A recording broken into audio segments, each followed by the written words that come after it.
ఏంట్రంగయ్య ఆలస్యమైంది? మా అమ్మాయి వల్ల లేట్ అయింది అబ్బాయి. నీ కూతురా? నీ కూతురు కూడా పనిలో తీసుకొచ్చావు? మొన్ననే ఇంటర్ పరీక్షలు అయిపోయినాయి, మంచి మార్కులు వచ్చినట్టున్నాయి. మార్కులు ఏంటి? డిస్ట్రిక్ట్ ఫస్ట్ 970 మార్కులు వచ్చినాయి.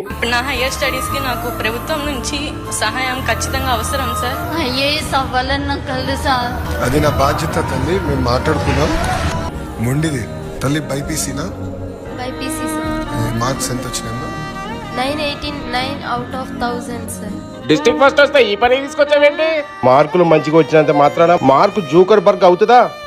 పరీక్షా పేపర్లో రాత మంచిగా రాసినంత మాత్రాన మన తలరాతలు మారిపోతాయా? మనకి ఎన్ని మార్కులు వచ్చినా చివరికి మనకి ఈ పని తప్పదు కదరా. మన బతుకులు మారవరా.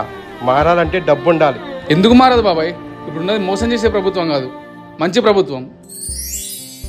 ఇలా మంచి మార్కులు వచ్చిన పిల్లల కోసమే కదా బాబాయ్ లోకేష్ గారు షైనింగ్ స్టార్స్ అనే ప్రోగ్రామ్ పెట్టారు. ఈ ప్రోగ్రామ్ ద్వారా చదువుకోవాలనుకున్న పిల్లలందరికీ ఆర్థిక సహాయం అందుతుంది బాబాయ్. ఇది ఉన్నదంతా దోచుకునే ప్రభుత్వం కాదు బాబాయ్, ఉన్నత చదువులకు విలువలిచ్చే నాయకత్వం బాబాయ్. మంచి ప్రభుత్వం.